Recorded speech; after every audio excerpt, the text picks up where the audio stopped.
Chapter 21. John and Cameron sprinted through the tunnels towards the basement, and all thoughts of tiredness had been abandoned in the former as he pushed himself on, knowing seconds were going to count. He entered the basement level of the tower, bolted through the corridor and into the hole in the wall that led to the TDE chamber. Derek saw John burst into the room and recognized the look of abject fear on his face. "What is it?" he asked, suddenly feeling very afraid himself. "Metal," John blurted out. "They found us. 2 armored troop carriers, 30 to 40 endoskeletons," Cameron added. "Fuck." Torrance snapped and looked up at the ceiling. "Give us a goddamn fucking break." He shouted out to any deities that might be listening, and wondering what the hell they'd done to piss them off. "Stand to." Derek snapped at the others. They all instantly grabbed their weapons, vests and belts. Savannah clipped on her webbing belt and checked her weapons and ammo. She had plenty of ammunition left for the HK-417, but only 5 grenades left for the M32. "Shit. What's the plan?" she asked John. Though she wasn't sure what plan they could exactly use against 30 endos, they were pretty much fucked. John turned to Weaver, still monitoring her laptop. "How long until it's ready to go?" 31 minutes, she answered. "Machines will take us all out in less than 5, Cooper muttered.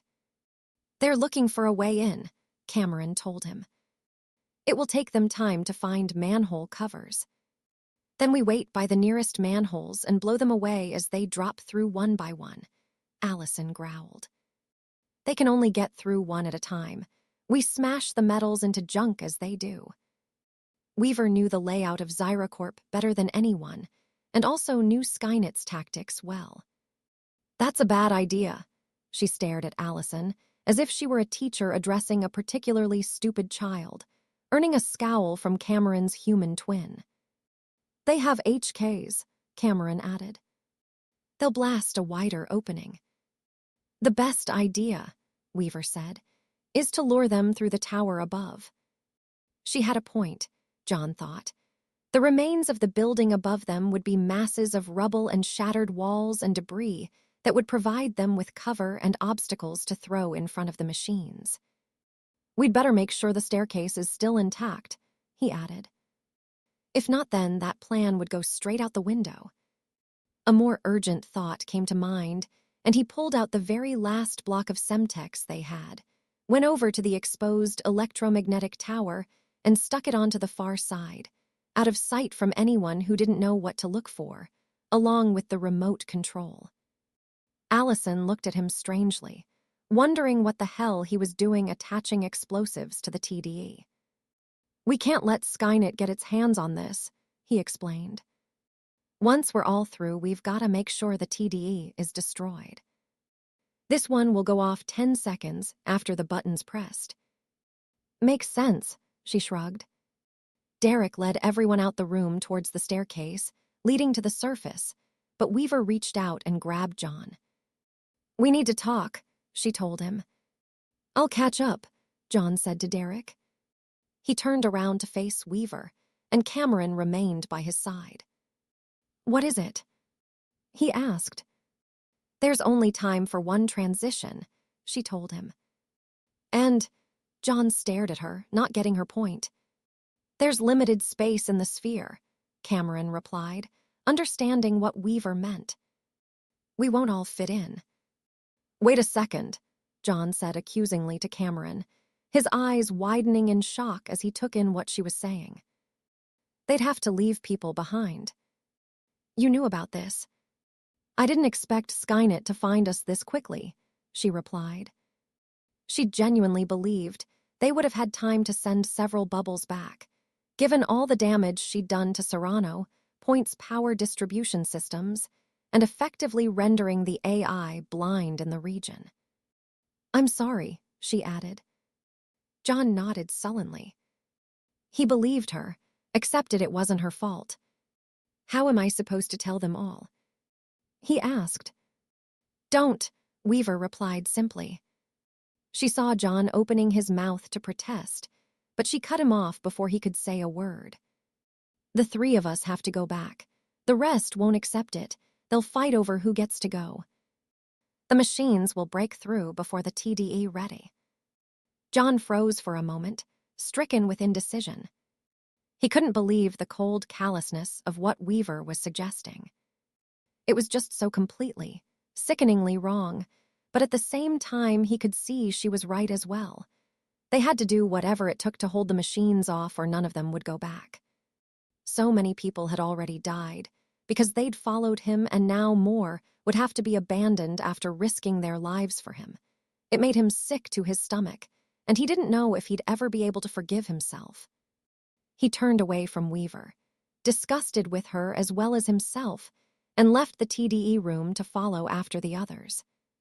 Cameron remained by his side the entire time as he quickly jogged down the corridor, passing several more empty doorways and turning the corner to see the staircase 40 feet down the passage.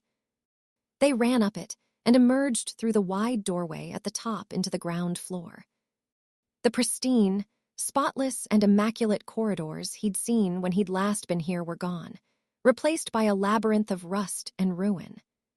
It looked like half the tower had caved in on itself and sent masses of steel, glass, and concrete plummeting down into the building. Everywhere he looked, steel girders and piles of concrete create scores of obstacles and dozens of places to hide. And that was just in the corridor. The lobby would be even more of a mess. Perfect, he thought. It was the exact kind of rubble he imagined his father, uncle, and his future self used to hide in, attack, and then melt away into the iron and concrete jungle before any surviving machines could counterattack. "Derek," he called out, not seeing him or anyone else.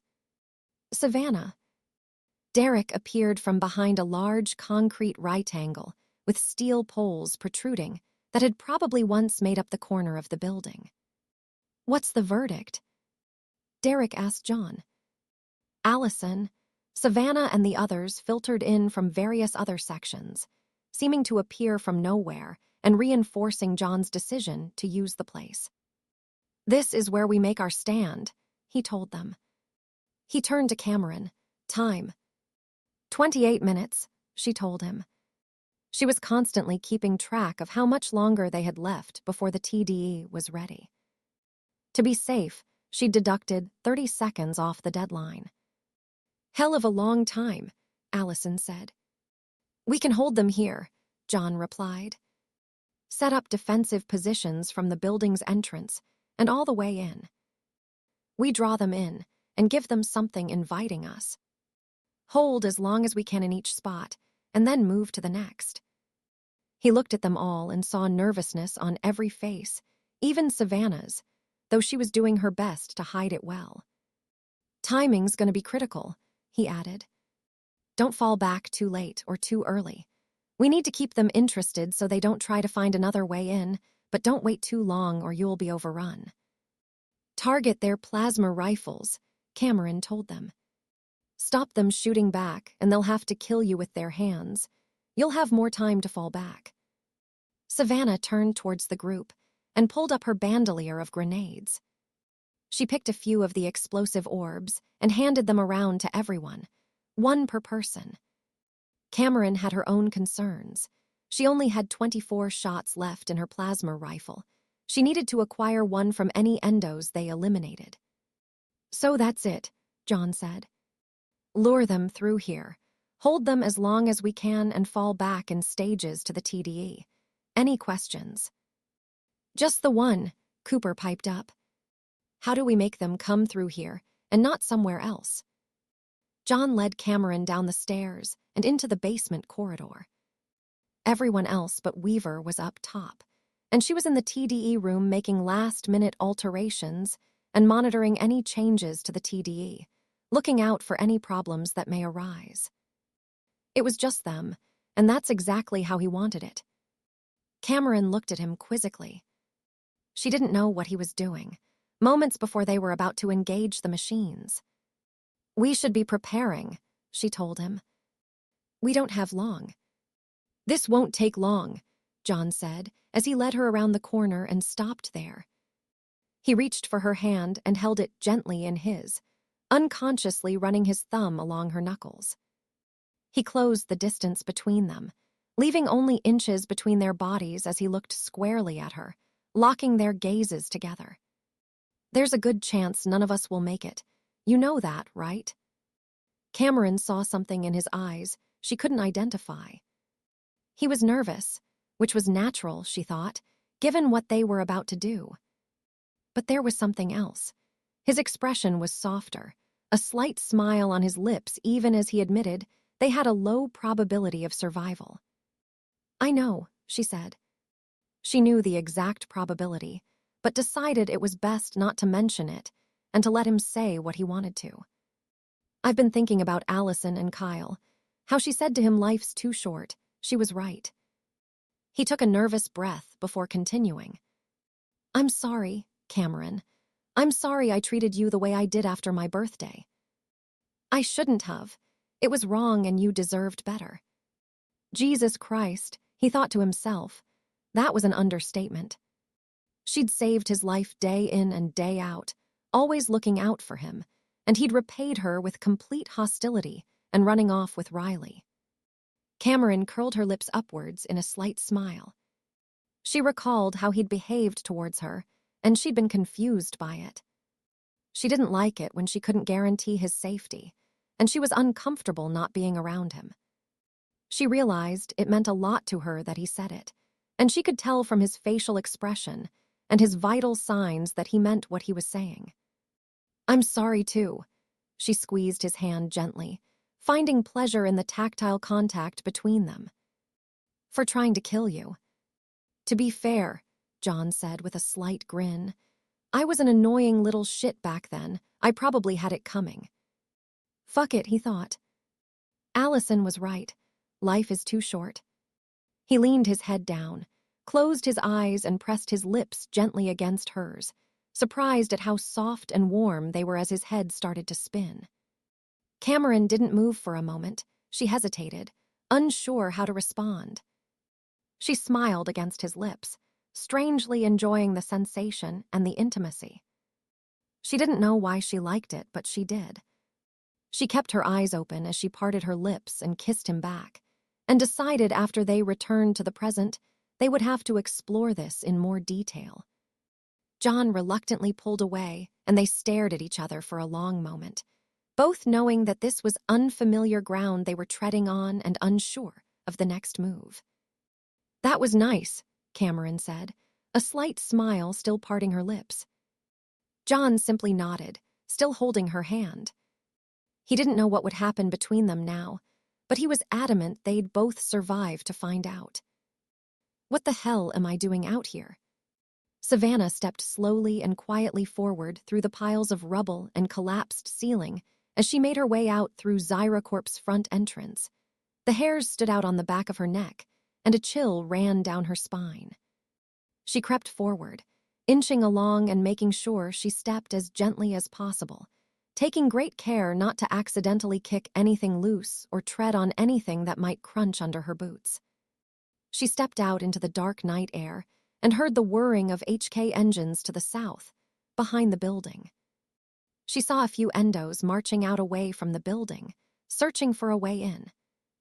The main entrance had caved in and been reduced to a space so small only a single person could barely squeeze through, meaning it would bottleneck the machine's entry, but also force her to move like shit off a shovel before she got tagged by plasma fire.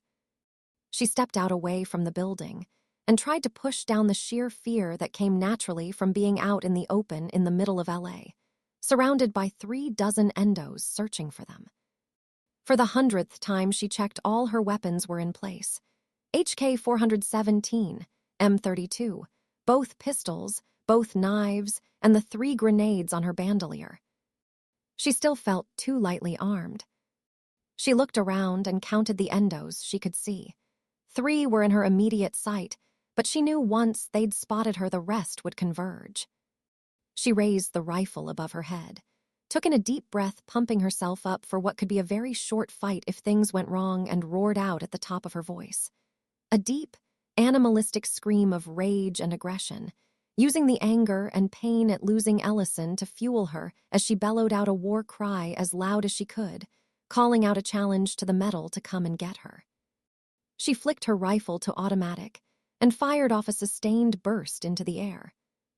The Endos immediately snapped their heads towards her in unison.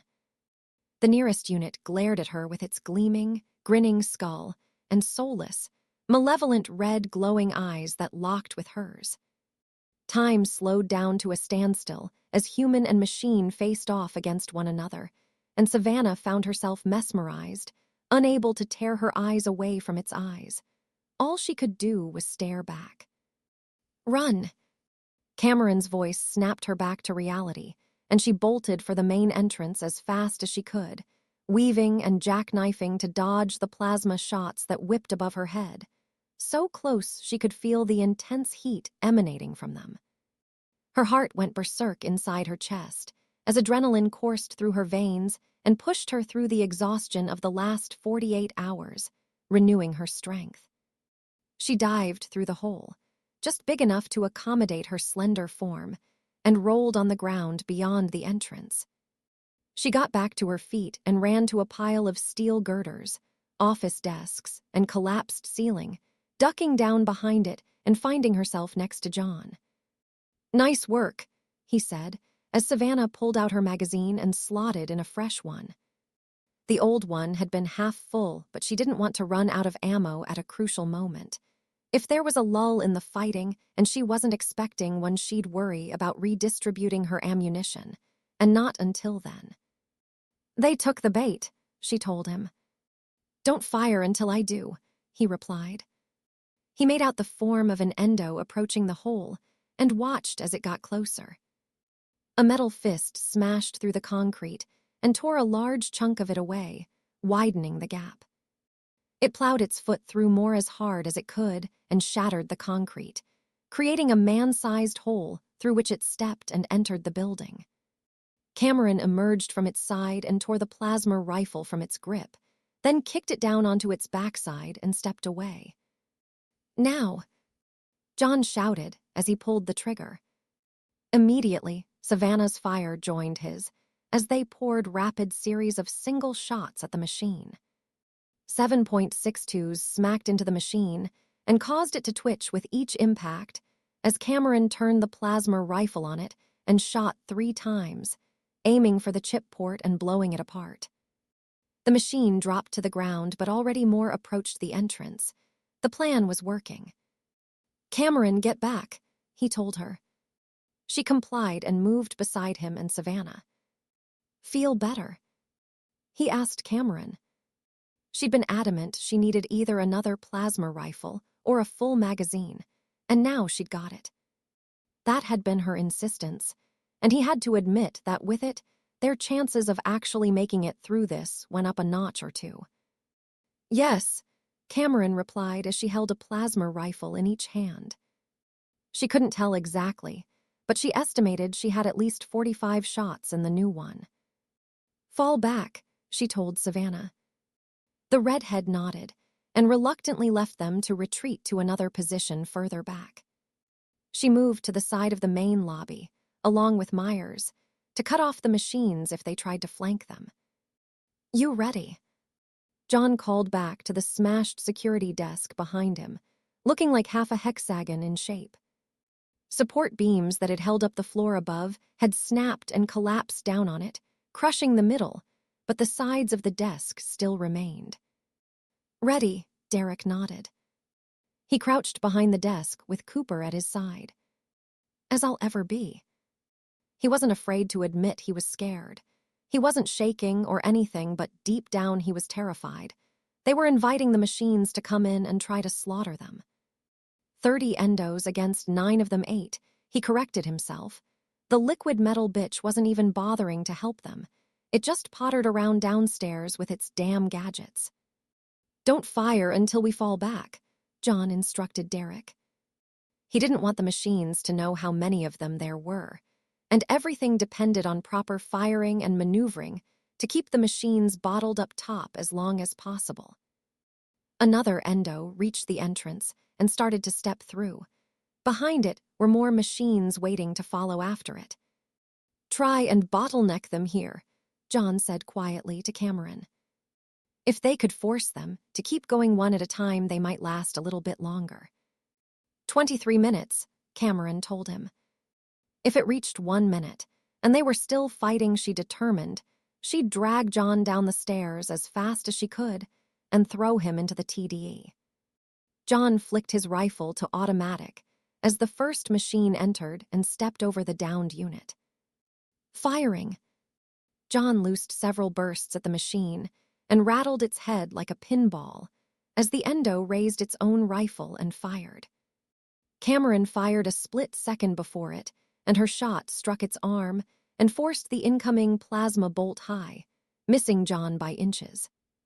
She fired 3 more times and hit it in the face, smashing the armored skull to pieces and revealing the delicate solid circuitry beneath. The machine still stood, however, and raised its weapon even though it had no eyes to see.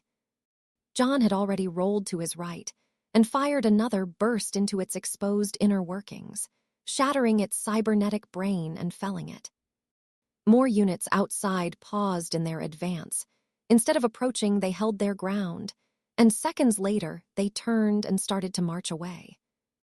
"What's going on?" Derek asked from the desk behind them.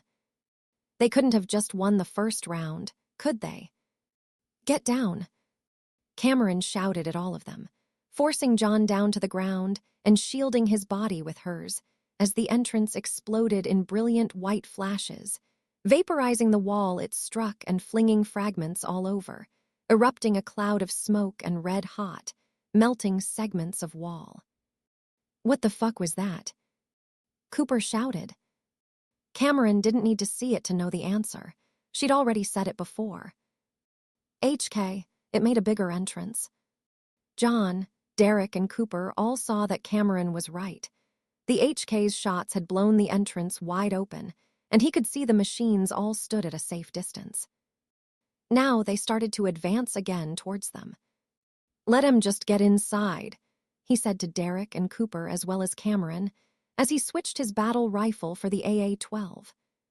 The machines moved forward and fired their own weapons as they inexorably advanced, sending a tidal wave of plasma shooting through the lobby and obliterating everything they hit. Worse, John saw, it was keeping their heads down and stopping them from slowing it. "Grenades," he called out to them. Derek and Cooper both pulled the pins on their frags courtesy of Savannah and flung them in a high arc over the desk, sending the 2 spheres soaring towards the tin cans. Both exploded at once, and the force threw back the machines nearest the entrance. "Now!" John roared as he pushed himself upright and unleashed a tremendous volley of explosive frag-12s at the endos, still standing. Derek and Cooper joined in the fray and desperately kept firing burst after burst of 5.56 and 7.62 at the machines, peppering them and causing sparks when the rounds struck, but failing to penetrate. Cameron's plasma rifle, however, succeeded. She held out both weapons and fired at the same time, sending a stream of blue-white bolts into more machines and smashing the armored chassis of one endo to pieces. John fired a dozen frag-12s at another endo, and the armor-piercing explosive shells chewed through its armor and punched through to the power cell. The machine raised its rifle even as the shells smashed into its power source and pulled the trigger. A single plasma bolt flew out and struck Cooper square in the face, sending him flying backwards to the ground. "Man down!" Derek screamed out and instinctively ducked back down and turned to check on him. There was a smoking hole where Cooper's face used to be, and the rest of his head was little more than a blackened gourd with singed hair sticking out. Despite their devastating barrage, more machines had gotten through and started to spread out in the lobby.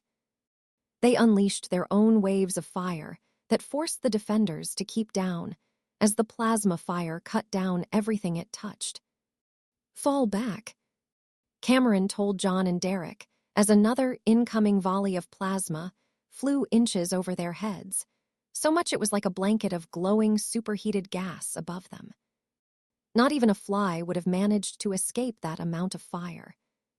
John nodded at her and quickly crawled on all fours back from his position, past the security desk where Derek was also retreating, and behind the large corner section of concrete where John had told them his plan only a few minutes ago. They passed Allison and Torrance, crouched behind another pile of rubble. "That didn't go well," Torrance commented. "We took down maybe 3 or 4 endos," John blurted out as he got up to his feet and crouched behind them. "And we knew we wouldn't hold the entrance forever." "Where's Cooper?" Allison asked Derek. He simply shook his head in dismay. More firing erupted from the side of the lobby, and John saw Savannah and Myers hammering away at the machines from another angle. "Fire in the hole," Savannah shouted out as she launched 4 grenades from the M32 and quickly ducked back down behind cover as a plasma bolt sizzled and struck the wall behind where her head had just been.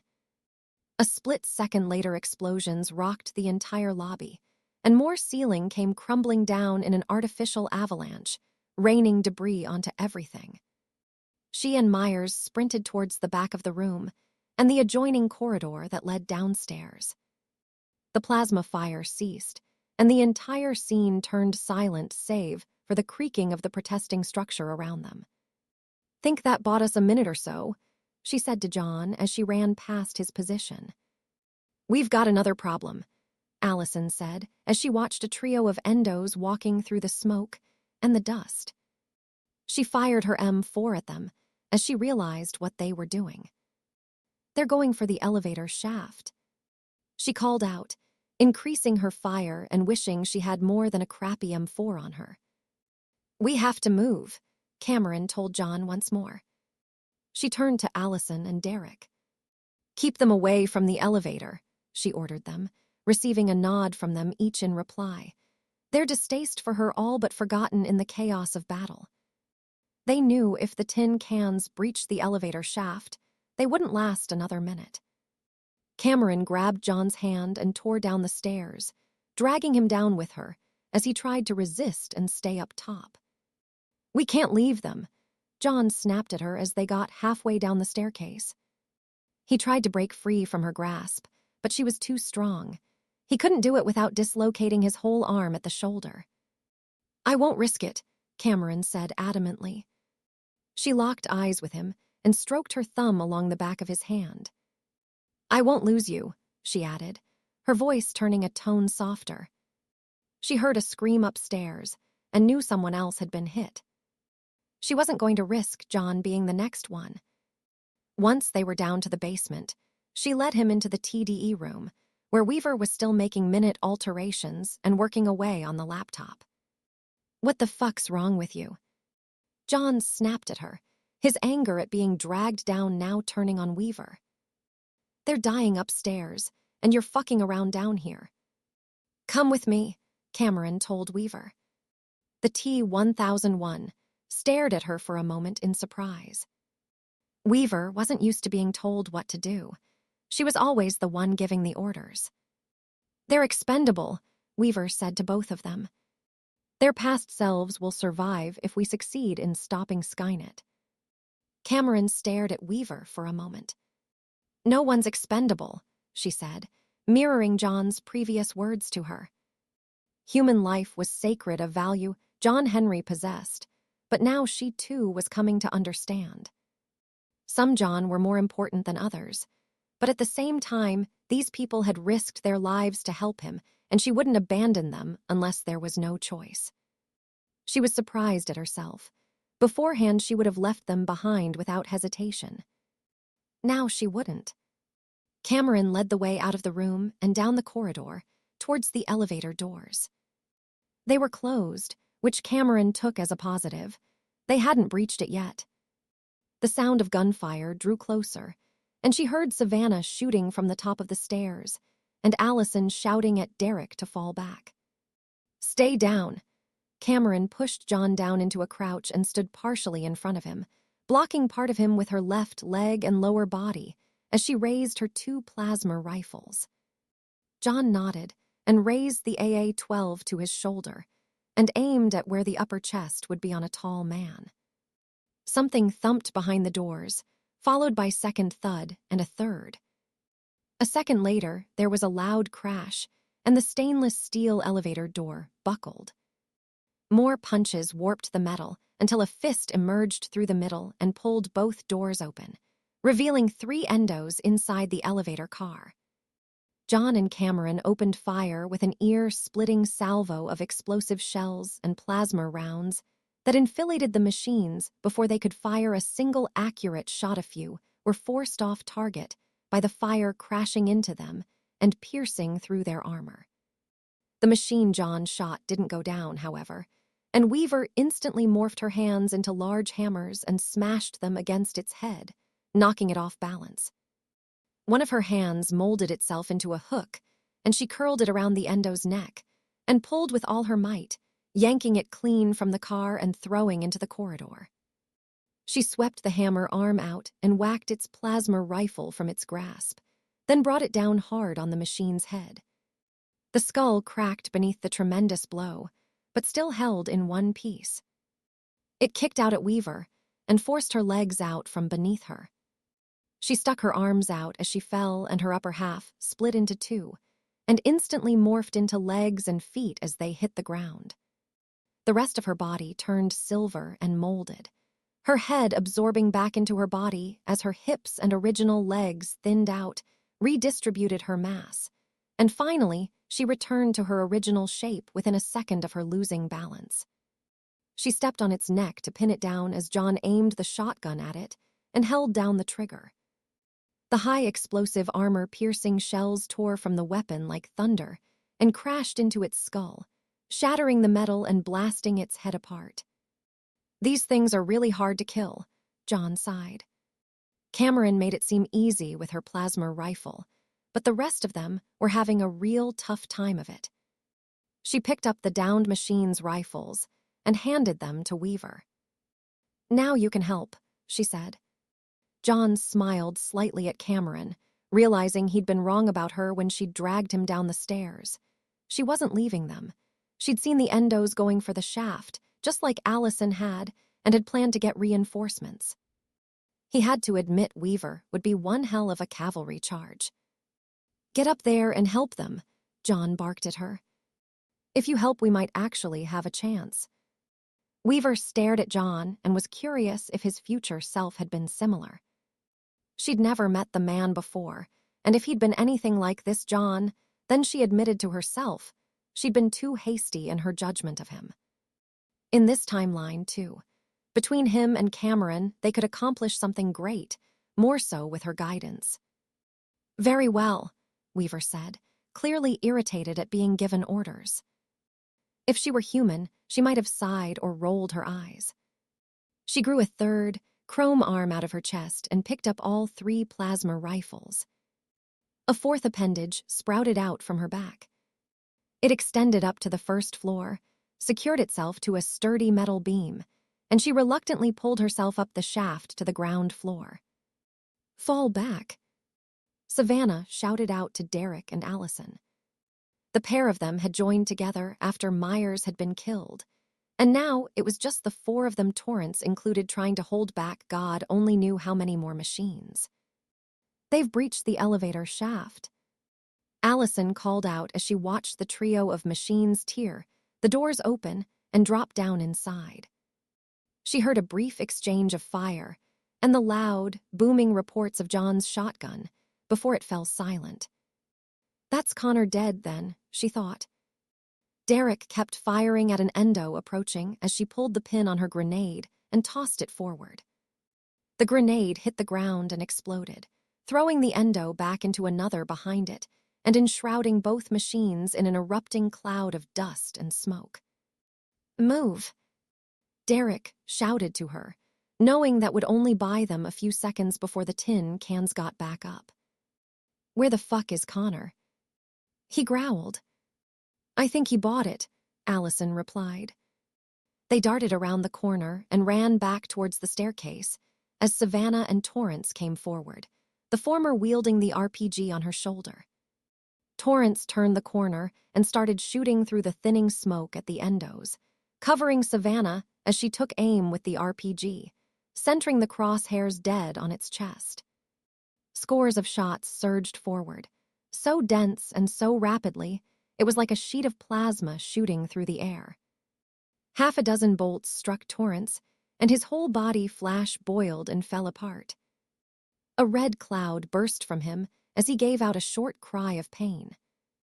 One shot struck the rocket launcher, tore it from Savannah's grasp, and sent her reeling backwards to the ground. She clutched at her face and screamed out in pain as molten flecks from the RPG struck her face, and the sheer heat and light from the bolts so close to her eyes overwhelmed her eyes. She turned onto her front and blindly scrabbled away on all fours, but a metal hand grabbed her by the jacket, slammed her against the floor, and lifted her up. In a daze, she blinked rapidly to try and clear her eyes, and her vision started to clear. She saw a grinning, gleaming endo skull staring at her with glowing red eyes. It threw her like a rag doll across the lobby, and she struck the wall and sank to the floor.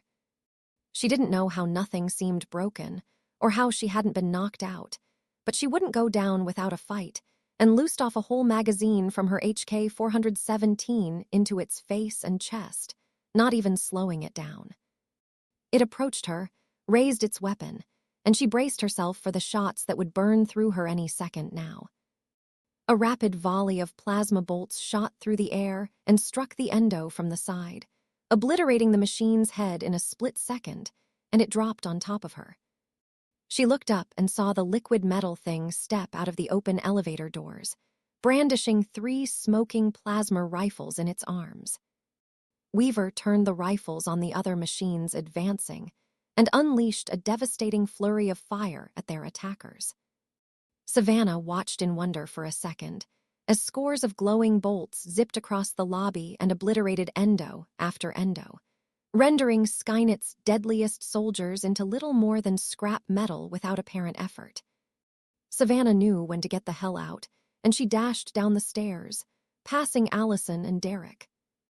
"Where's Torrance?" Derek asked, seeing she was alone. "Dead," she said as she started down the staircase.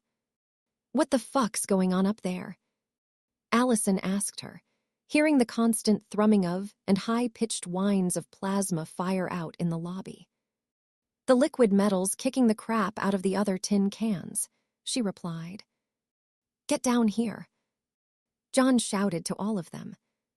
"We've got trouble." "What else is new?" Allison groaned as the 3 of them darted down the stairs towards the TDE room. Weaver pulled her triggers again and again, releasing a torrent of fire into the endos, downing a 3rd and then a 4th machine. More endos entered, however, and spread out as others acted as shields, taking the brunt of her fire whilst the rest maneuvered away to outflank her. She aimed and fired to the side, but one machine bore fired a pair of plasma rifles at her. Searing, white-hot plasma tore through Weaver, and she contorted as the superheated gas boiled away a large section of her waist. Another shot hit her midsection, and she was blown completely in half. She immediately reformed both halves into 2 smaller versions of herself, and the 2 mini-Weavers continued to fire in perfect unison, eliminating another endo each.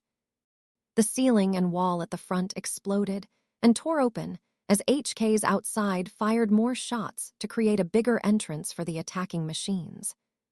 She saw a centaur rolling by, and its cannons turned towards the opening, and her.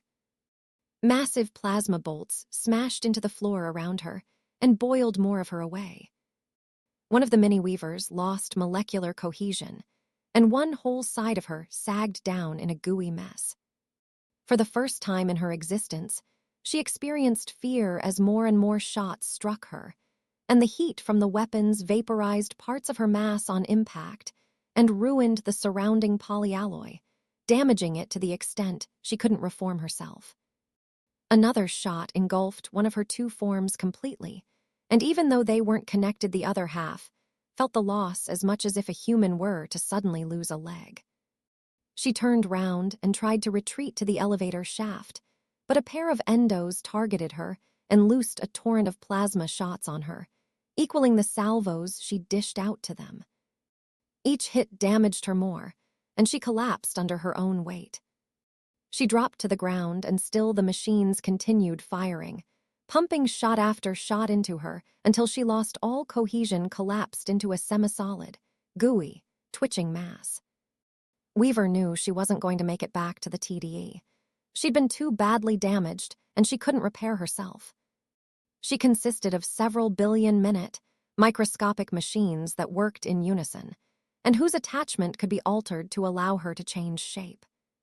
More than half of those nanocells had been destroyed by plasma fire, and cohesion and communication between the remaining ones was severely compromised. She wouldn't make it back, but John and Cameron still could return to the past and effectively fight Skynet, and she knew their best chance would be for her to stall the machine's progress as much as she could. One arm still remained relatively intact, and she pointed the plasma rifle it carried upwards, into the elevator shaft and pointing up to the top. She pressed the trigger down and fired a flurry of shots into the walls of the shaft, sending them collapsing down and caving in, filling the space with massive chunks of concrete and steel girders, effectively sealing it off. Another shot struck and boiled away the arm and left Weaver, still aware of everything going on around her, able to do nothing more than twitch and bubble impotently. "Time," John asked Cameron yet again, wishing the damn TDE would hurry up. He'd heard the intense barrage of fire upstairs and wondered if even Weaver could have survived that. 8 minutes, Cameron said. They were close, but the machines would come through before then. She could tell from John's expression he was thinking the same thing. "So what do we do?" Allison asked, the fear clearly growing on her face. She wasn't the only one. John looked around and saw the same tension etched into everyone but Cameron, though he was sure she felt some apprehension too. "Wait in here or take the fight to them," Derek answered. Neither one sounded like a hopeful prospect to him. "What's everyone got left?" John asked them. They all fished through pockets and pouches, checking the last of their ammunition. 140mm, 20 rounds for the rifle and 2 grenades, Savannah said dejectedly. She still had both her pistols, but they were basically pea shooters against metal. 2 full mags, Derek reported with about as much optimism as Savannah. Allison had a single full magazine plus half of one. 2 full magazines for the battle rifle, John said. He pulled out the AA-12's drum magazine and checked it too. 5 shells for this. Cameron tossed one of her plasma rifles to Derek.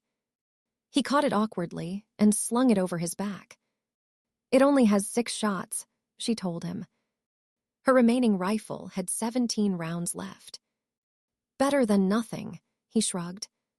6 rounds would be enough to take out an endo or two if he shot well enough.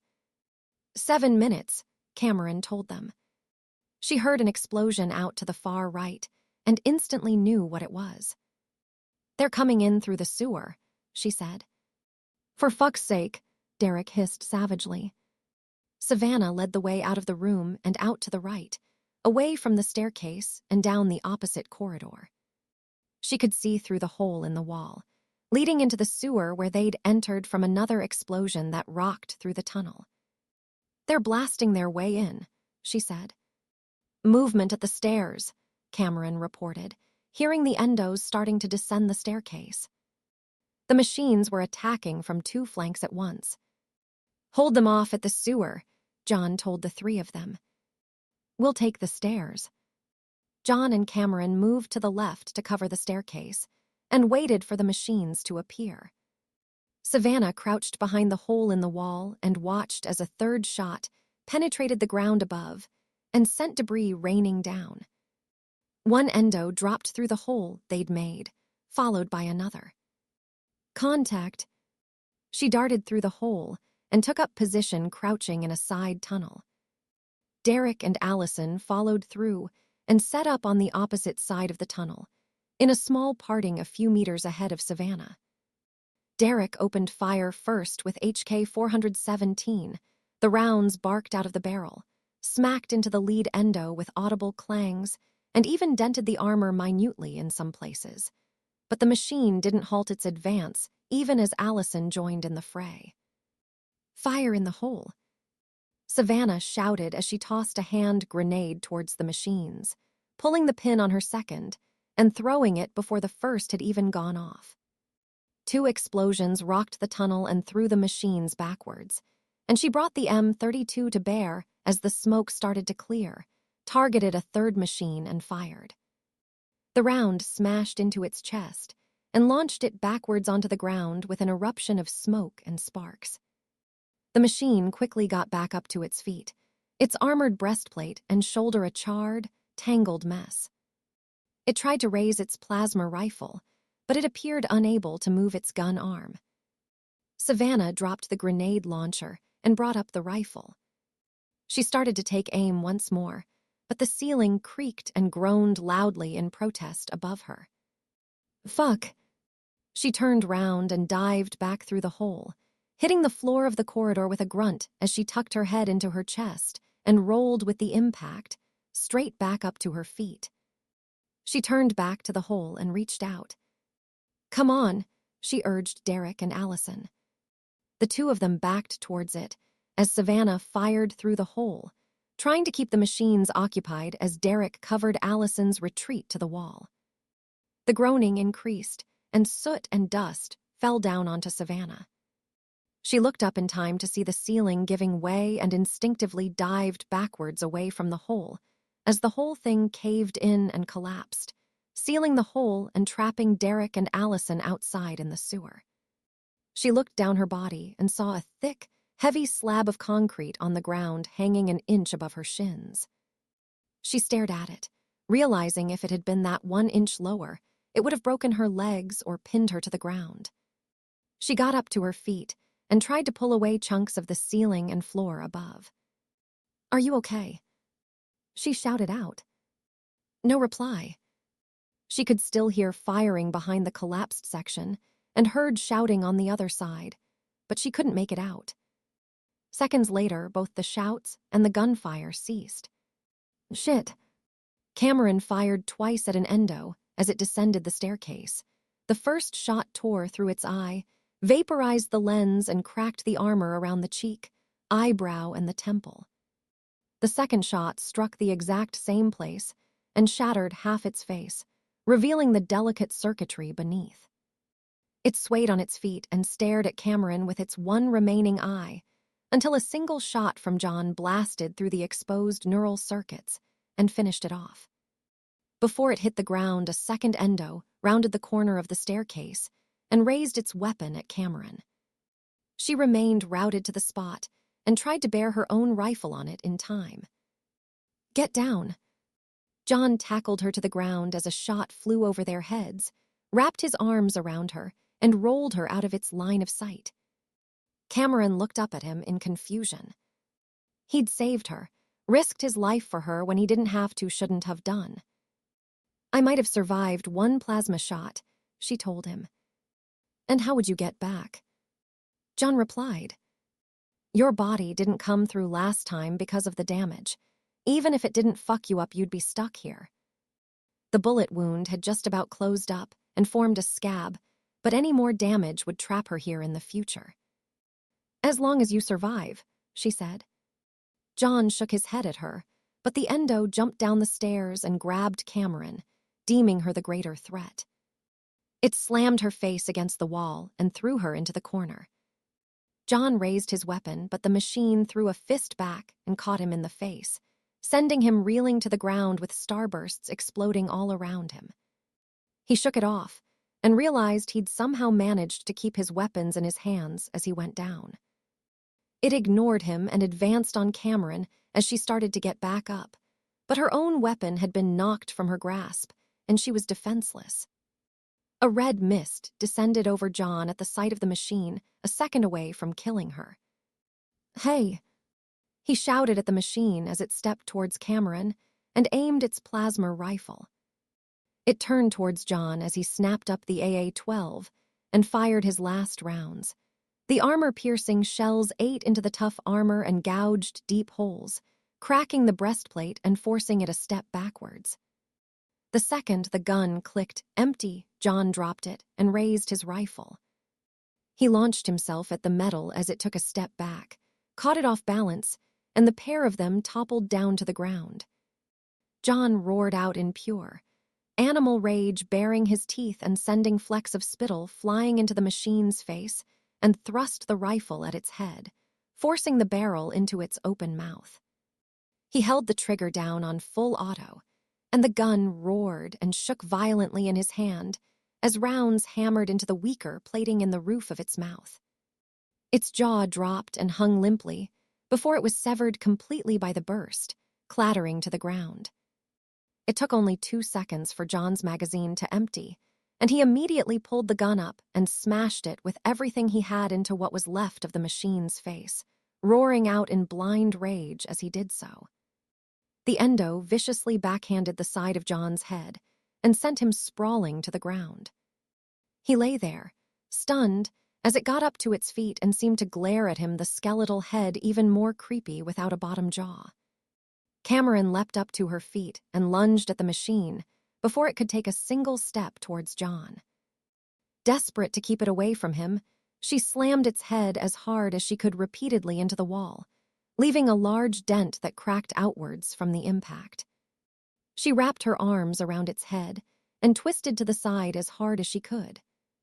The endo's neck snapped with a loud crack, and the sound of tearing metal as neural circuitry running up its spinal column was severed.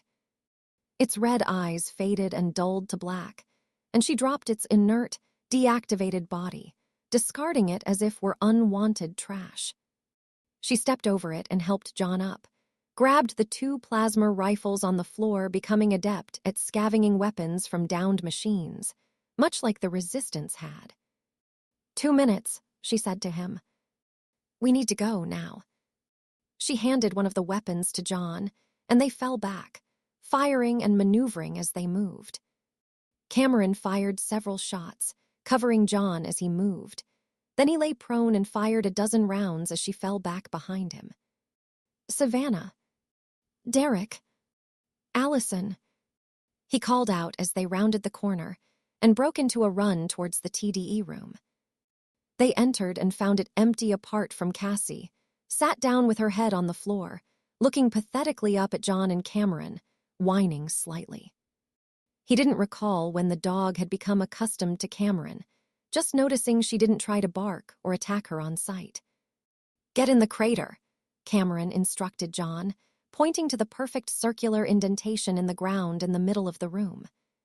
Sparks were already flying across the room, and electricity crackled loudly. Cameron pushed John into the crater as blue lightning started to dance around the middle of the room in a circular fashion, as it running over the outside of an invisible sphere.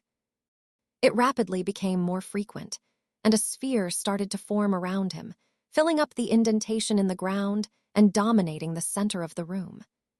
Cameron looked at the laptop's screen, and the readout displayed 99% on the buffer charge. Where are the others? John called out, shouting to be heard above the din of crackling electricity that grew louder by the moment. I'm here, Savannah said as she entered the room. Ceiling collapsed and cut off Derek and Allison. They're trapped in the sewer. John stepped outside the forming bubble, feeling his skin tingle uncomfortably as he passed through the charged electrons. Then we go and get them back, he said, steel in his voice. So many had died because of him, he wasn't about to let them down too. There's no time, Cameron insisted. Just over 1 minute remaining. She looked at John and saw him fighting himself, in pain and filled with guilt. She knew he wanted to save everyone, even people who weren't his friends, and that it hurt him badly when he couldn't. I'm sorry, she said sincerely to him. She heard machines close by outside and knew they'd reach the entrance in seconds.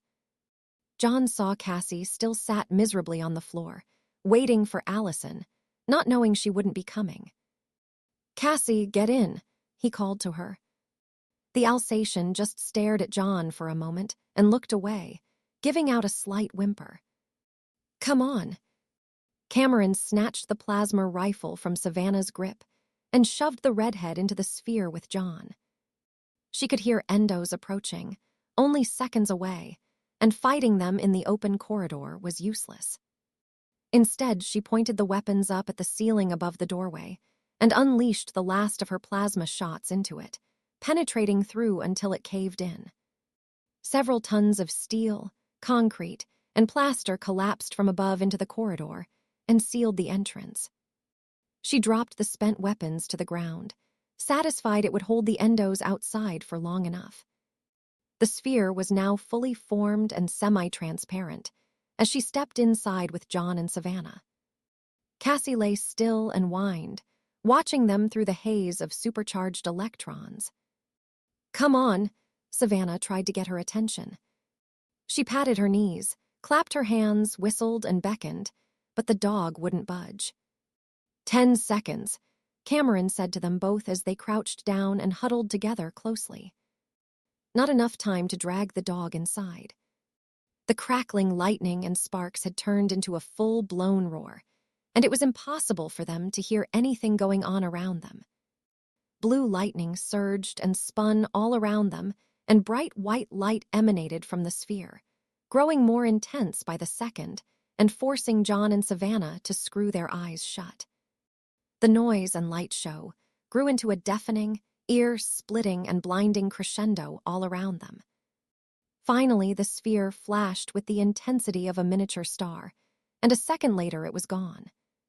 The room was empty save for Cassie as she let out another low, sad whine. "Come on," Derek shouted to Allison as the pair of them tore their way up through a smaller section of the sewer. They'd fled the main tunnel as soon as the entrance to the basement had caved in. Derek knew another way around into the basement, though. They'd crawled through a small section of sewer pipe, only large enough for them to shimmy through in single file, pushing their weapons ahead of them using their faces, and had only just left it to emerge in a larger section. Derek stopped running and slowed down to a halt. "It's just through here." He tapped his knuckles against the wall. "Behind the wall." Allison cast him a doubtful look. She leaned against it and tried to listen in. They'd heard a hell of a lot of noise a few moments ago that sounded like a thunderstorm underground, but now there was nothing. Derek nodded and raised his rifle up to his shoulder, pointing it at the wall. In such a confined space, this was gonna be dangerous, he thought. "Close your eyes and cover your ears," he barked at Allison. She did as he said, holding her hands over her ears and keeping her mouth wide open and eyes screwed tightly shut. Derek flicked his rifle to full auto and pressed the trigger, holding it down as the weapon roared loudly and recoiled mercilessly against his shoulder. The rounds tore through the wall and he swept the weapon left to right, hosing it down with fire and shattering concrete, throwing hundreds of little pieces back at them until the weapon clicked empty. He dropped the rifle. It was useless now, that was his last magazine.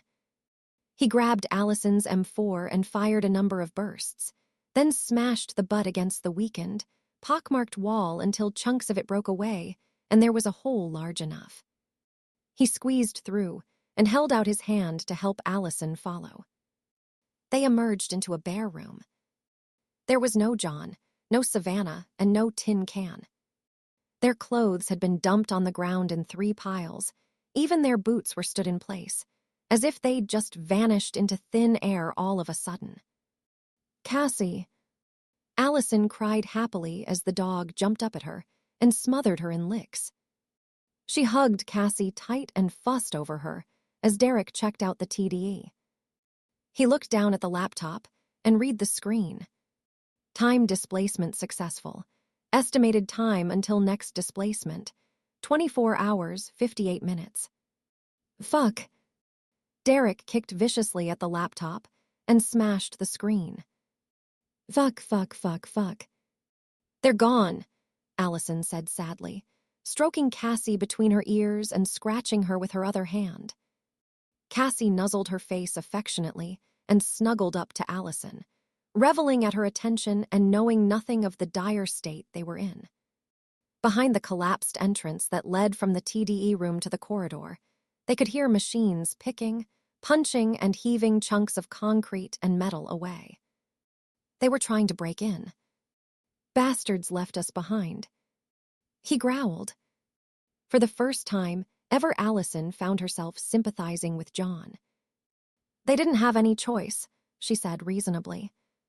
The liquid metal one said it would go off as soon as it was ready. If they didn't go, then nobody would have, she sighed. They probably would have done the same thing in his shoes. What are we gonna do? He wondered out loud. Obviously, they'd never last another day down here. The tin cans would break through in minutes.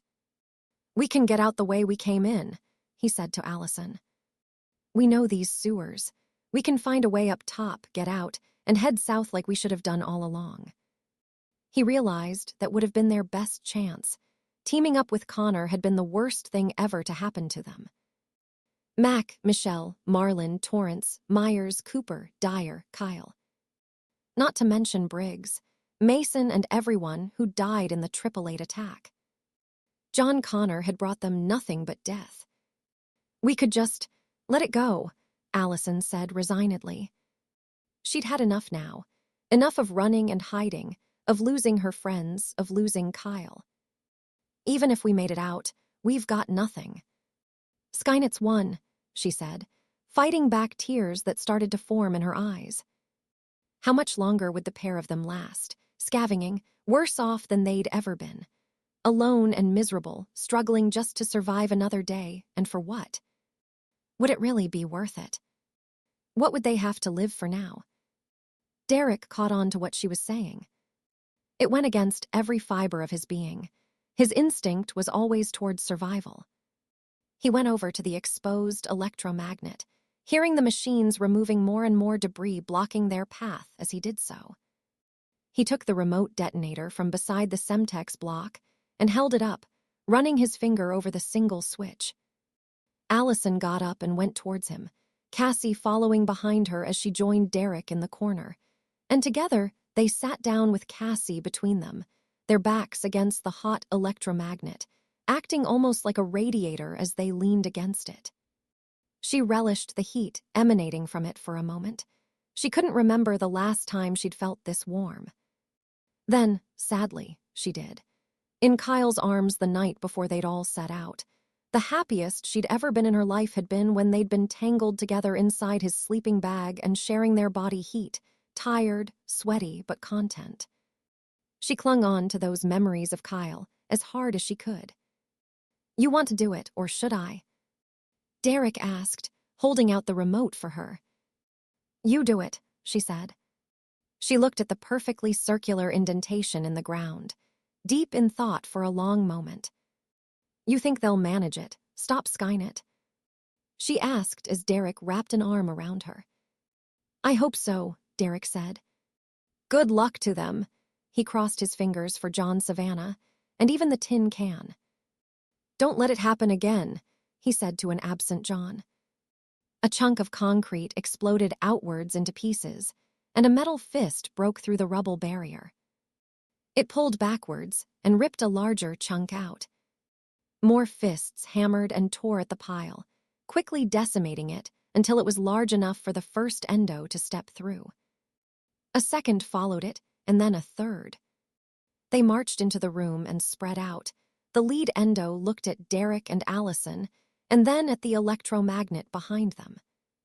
Its mission was to find what had caused the power drain through the sector and eliminate any resistance they encountered. These humans weren't resisting, so it didn't shoot. It stepped closer and stood tall over them, casting a looming shadow over the two humans.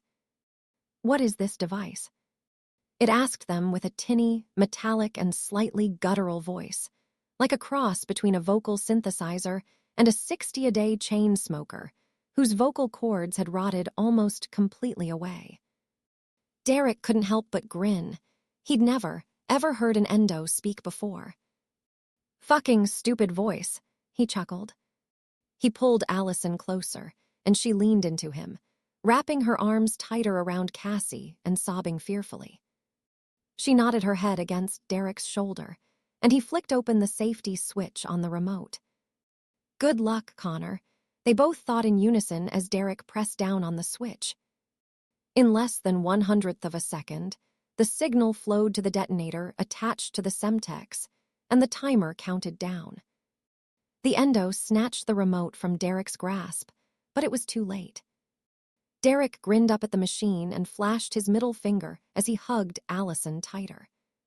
Seconds later, the Semtex exploded, blasting apart the electromagnet, which itself erupted in a brilliant orange and black fireball that blossomed outwards and consumed Allison, Derek, Cassie, and the endo. The explosion overloaded the 3 remaining electromagnets and caused catastrophic failures through the system, feeding the energy back into them and the superconductors. The TDE exploded in second, massive fireball that spread outwards and tore through the basement and the ground floor, annihilating everything caught in its radius. The blast obliterated the building's foundations from under it, and the remains of the Zyracorp tower collapsed completely, causing an unstoppable avalanche from which nothing escaped. With their last breaths, Derek Reese and Allison Young had wiped out Skynet's assault force and forever denied the AI the secrets of the TDE.